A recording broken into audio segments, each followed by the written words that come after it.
March 17, 1941. 2:47 a.m., Mid-Atlantic, 400 miles west of Ireland. Lieutenant Commander James Prentice gripped the rail of HMS Gladiolus as another torpedo trail carved through the darkness, missing his corvette's stern by 30 yards. Around him, 3 merchant ships were already burning, oil spreading across the black water like liquid fire. The convoy was dying. Again. In the first 16 months of the war, German U-boats sank 281 Allied ships. That's 4 ships every single day. Britain was 12 weeks from starvation. Before we continue with Prentice's story, we need your help to keep these forgotten heroes alive. If you're already hooked by what you're hearing, hit that like button right now. It tells YouTube to share this with more people who care about real history. Subscribe to this channel so you never miss another story of courage and innovation from World War II. And here's something we love. Drop a comment below and tell us where you're watching from. Your country, your city. We have viewers from Buenos Aires to Berlin, from Manila to Montreal. Are you a veteran? Did your grandfather serve? Do you have a connection to this war? We want to hear from you.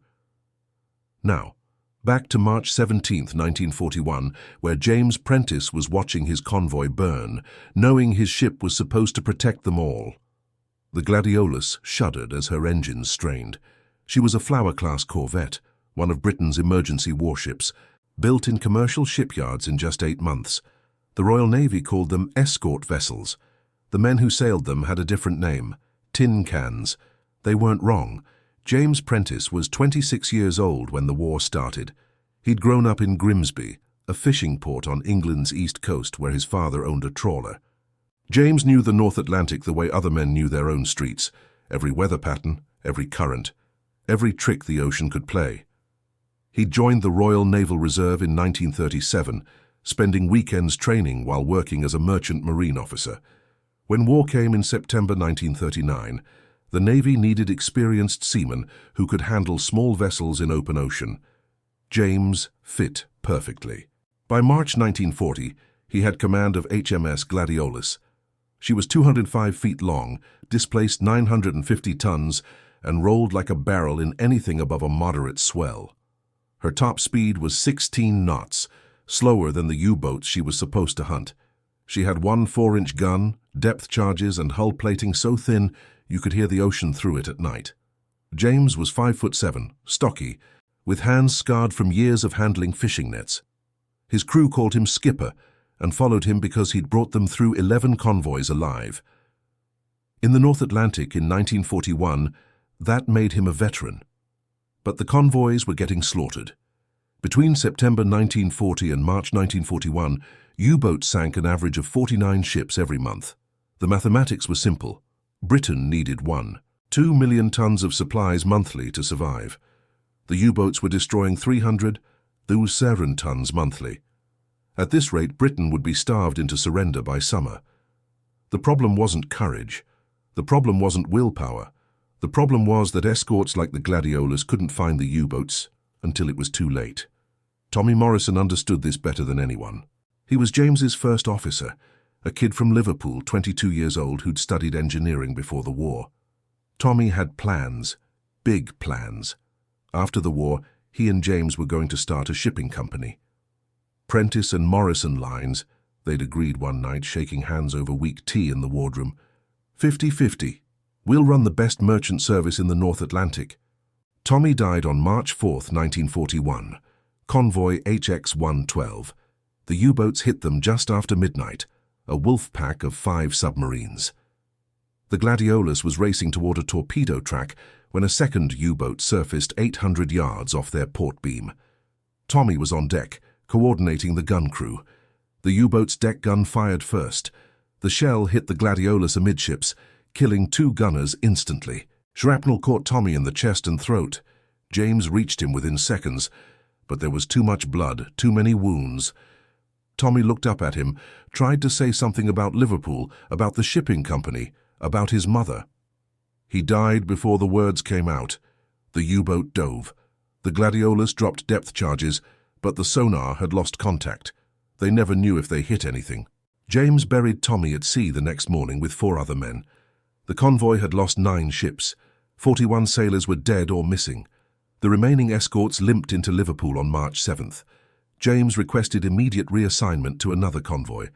The Navy gave him 3 days. He spent all 72 hours thinking about one thing: how do you kill something you can't see? The night of March 10th, James sat alone in the Gladiolus's tiny wardroom, anchored in Liverpool harbour. The ship's chronometer ticked in the silence. Outside, he could hear the crew on deck, smoking, talking quietly about Tommy, about home, about the next convoy. James spread out a navigation chart and stared at it. The standard doctrine was clear. Convoy escorts maintained visual contact with merchant ships, responded to attacks, dropped depth charges when submarines were spotted, reactive, defensive, dying. What the Royal Navy needed was offensive capability, a way to detect submarines before they attacked. The problem was technology. ASTIC sonar was unreliable beyond 1,500 yards and useless if the U-boat surfaced. Radar was still experimental and couldn't detect submarine periscopes. Aircraft had limited range. James had watched 11 convoys. He'd studied the pattern. U-boats attacked at night, on the surface, using their diesel engines for speed and their low profiles to remain invisible. They'd infiltrate the convoy's columns, fire torpedoes from inside the formation, then dive or run on the surface, faster than any corvette could chase them. The escorts were always reacting, always too late. But James had noticed something. 3 times in the past 5 months, the Gladiolus had been near a U-boat attack but not close enough to engage. Each time James had seen the same thing. About 12 to 15 minutes before torpedoes hit, there was a slight change in sea state. Small wakes, subtle disturbances that could be U-boats running on the surface, positioning for attack. Nobody else paid attention to it. Why would they? In rough Atlantic seas, everything looked like wake turbulence. But James had grown up reading water. On his father's trawler, you learned to spot schools of fish by surface disturbances, changes in wave patterns, subtle swirls that meant something large was moving below. His father could predict where cod would be by watching how waves broke. "The ocean talks," his father always said. "You just have to listen." What if the same principle applied to submarines? James pulled out a pencil and started calculating. Fire Type 7 U-boat displaced 769 tons surfaced. At 10 knots it created a bow wave and wake. Even at night, even in moderate seas, that wake had to be visible if you knew what to look for. The problem was positioning. Escorts stayed close to merchant ships, inside the convoy formation. By the time they saw a U-boat wake, the submarine was already attacking. What if the escorts moved differently? James sketched on the chart. Instead of clustering near merchants, what if some escorts ranged ahead, 2, maybe 3 miles forward of the convoy, sweeping the likely approach paths? If they spotted wakes or disturbances early enough, they could race toward them, force U-boats to dive or retreat before they reached attack positions. It violated every principle of convoy doctrine. Escorts were supposed to protect merchant ships directly, staying close. Ranging ahead left gaps in coverage. It risked isolating the escorts where they could be picked off. But the current doctrine was failing. Ships were dying every night. James looked at his calculations. If this worked, if escorts could intercept U-boats 3 miles out, they might prevent attacks instead of just responding to them. They might save ships, or they might get court-martialed for abandoning their stations. James closed the chart. He needed to test it. Quietly, Convoy OB-293 departed Liverpool on March 14, 1941. 41 merchant ships carrying grain, steel, and aviation fuel to the United States. 5 escorts, 3 corvettes, 2 armed trawlers. The Gladiolus was the senior escort vessel. James was in tactical command. The Admiralty's convoy conference was standard: maintain station, respond to threats, preserve the merchant ships. 18 pages of doctrine. Nothing about forward sweeps, nothing about proactive hunting. James didn't mention his idea at the briefing. The convoy formed up and steamed west into the Atlantic. For 2 days, weather was moderate, 12-foot swells, visibility decent. No attacks. The merchants stayed in formation. The escorts patrolled their standard positions. James watched. He calculated. He studied the water. On the night of March 16th, Conditions were perfect. Partial moon, enough light to see wakes, moderate seas, not too rough. Intelligence reports indicated U-boat activity in their sector. Wolfpack West was operating nearby, at least 7 submarines. At 11:00 p.m., James gave quiet orders to his officer of the watch. Increase speed to 14 knots, course 285, range ahead of convoy to 3 miles. The officer stared at him. "Sir, that puts us outside screening range." "I know." "Standing orders say—" "I know what standing orders say. Execute." The Gladiolus surged forward, leaving her station. Behind them, the convoy steamed on, unaware. James stood on the bridge, binoculars raised, scanning the darkness ahead. His crew was confused. They'd trained to stay with the convoy. Now they were racing ahead into empty ocean, leaving merchant ships behind. If a U-boat came from another angle, those ships would be undefended. James's first officer, a lieutenant named Davies, who joined after Tommy died, approached carefully. "Skipper, the other escorts are asking why we've broken formation. Tell them to maintain station. We're conducting a sweep. Sir, if the Admiralty finds out, then I'll explain it to them. Keep scanning the water. Look for wakes, disturbances, anything that doesn't match the sea state." 3 miles ahead of the convoy now, the Gladiolus rose and fell through the swells. James's hands were locked on his binoculars. His heart hammered. This could be nothing. This could be the end of his career. Or this could save lives. 12:31 a.m. March 17th. The port lookout called out, "Sir, wake disturbance bearing 270, range approximately 1,000 yards. James swung his binoculars. There, a subtle white line cutting across darker water, not matching the wave pattern. Too straight, too persistent. "Increase speed, all ahead full. Sound action stations." The Gladiolus leapt forward, 16 knots now, her maximum speed. The crew raced to battle stations. The 4-inch gun swung toward the bearing. Depth charge crew stood ready. 900 yards, 800 yards. A shape materialized, low profile, conning tower, deck gun. A Type 7 U-boat, surfaced, running toward the convoy's projected position.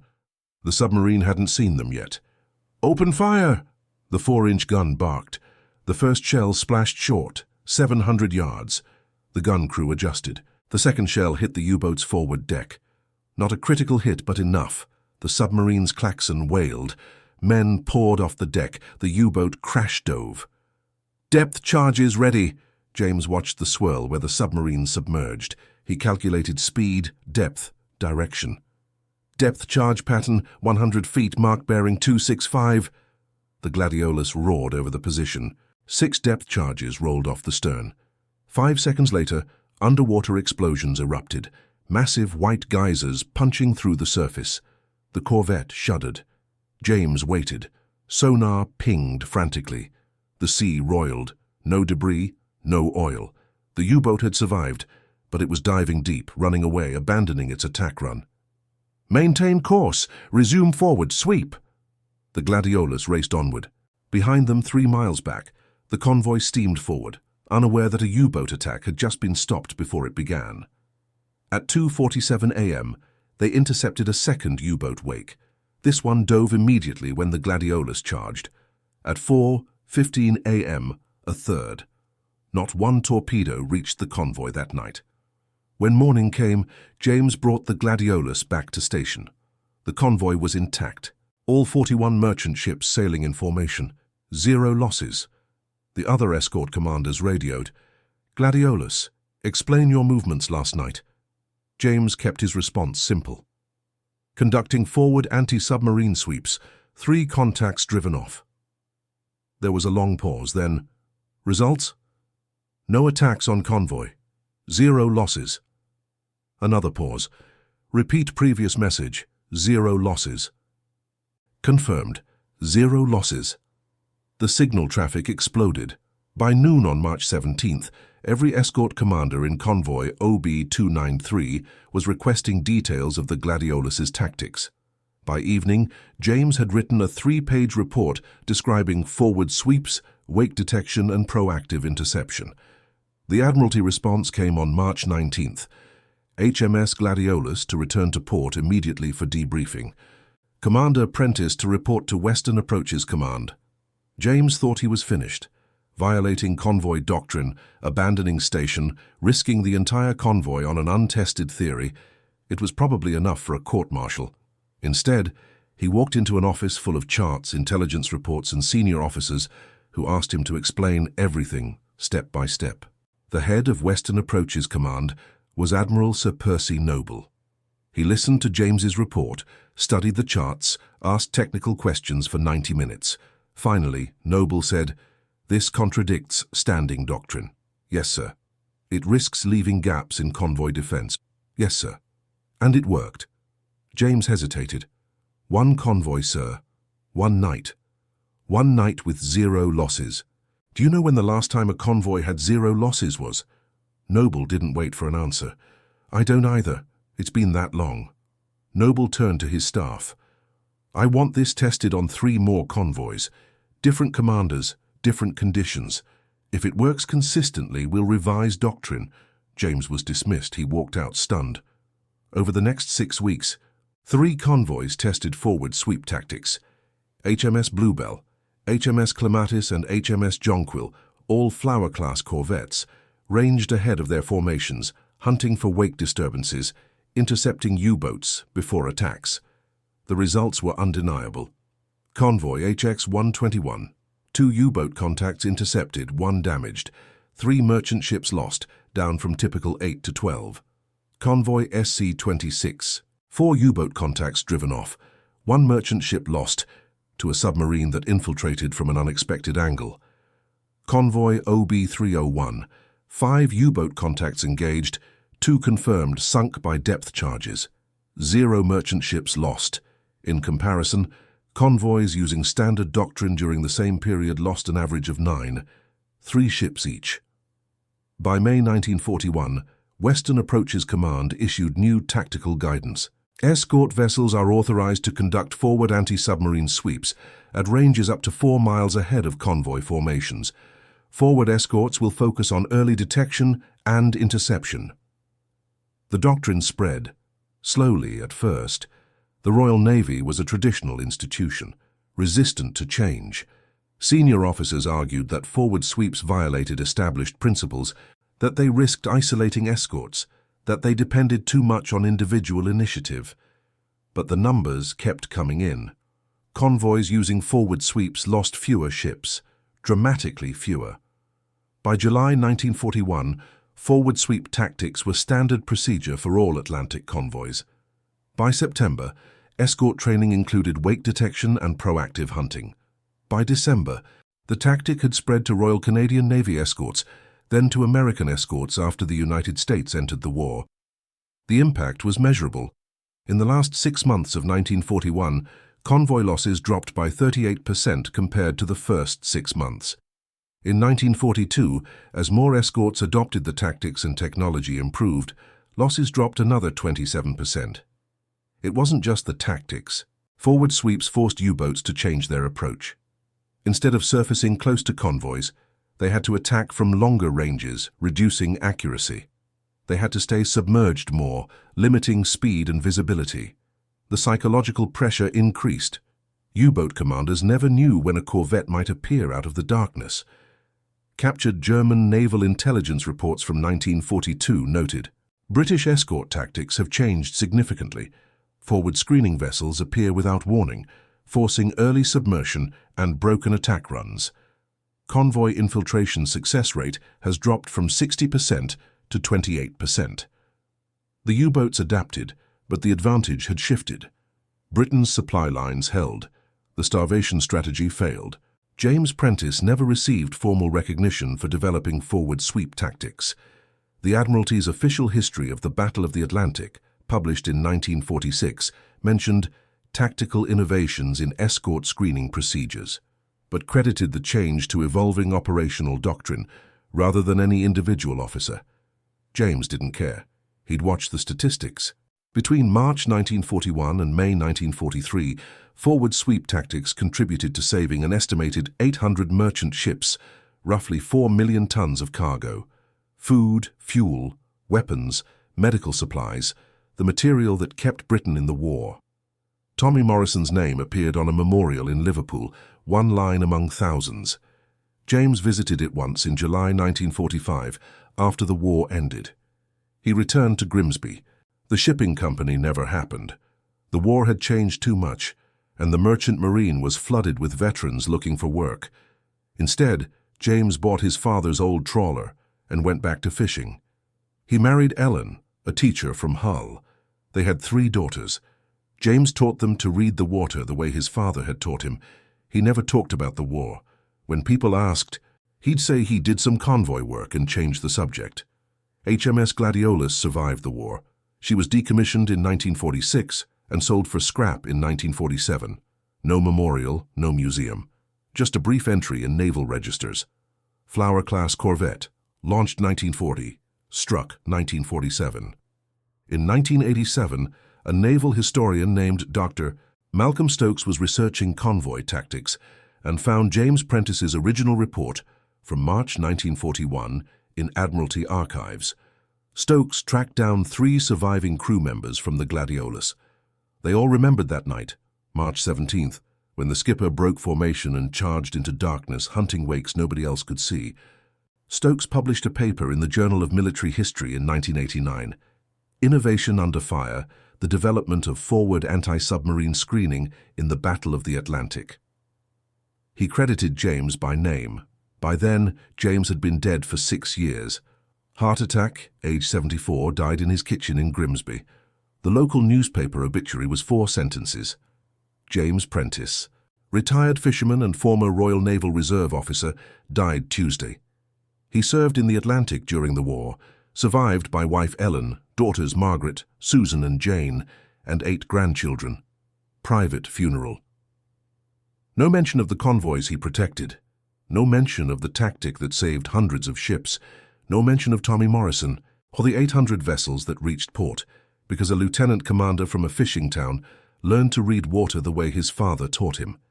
In 2003, the Royal Navy opened a small museum at the Western Approaches Command headquarters in Liverpool. One exhibit covers the Battle of the Atlantic. Among the displays of U-boat equipment and convoy photographs, there's a single panel about escort tactics. At the bottom, in small text, forward anti-submarine screening procedures developed in early 1941 contributed significantly to reducing convoy losses. Lieutenant CDR James Prentice, HMS Gladiolus, submitted the first tactical report. 16 words.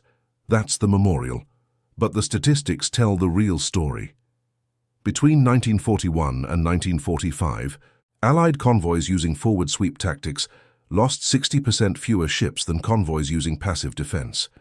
Over the course of the war, that differential represented roughly 2 100 merchant vessels that reached port safely, 12 million tons of cargo, countless lives saved.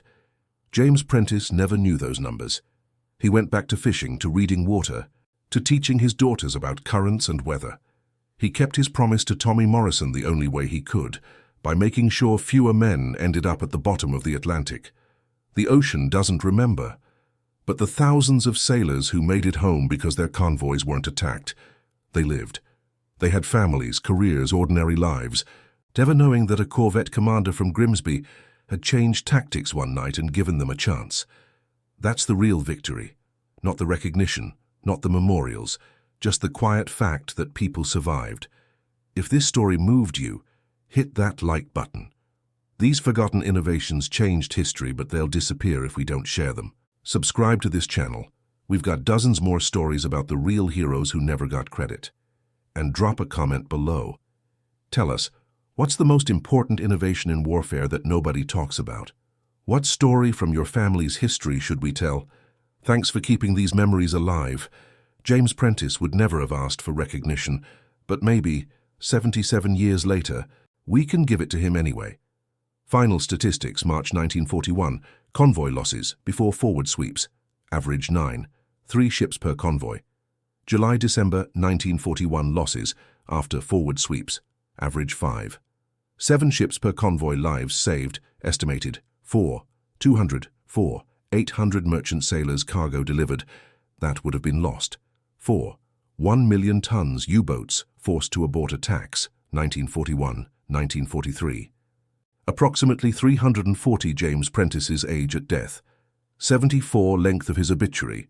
4 sentences number of ships. HMS Gladiolus protected during her service. 487 recognition received during his lifetime.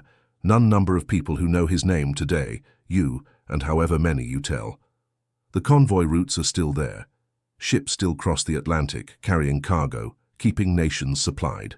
They sail over water where tin can corvettes once hunted submarines in the darkness, where young officers violated doctrine because people were dying, where a fisherman's son from Grimsby read the waves and changed the war. The ocean doesn't remember. We have to do that ourselves.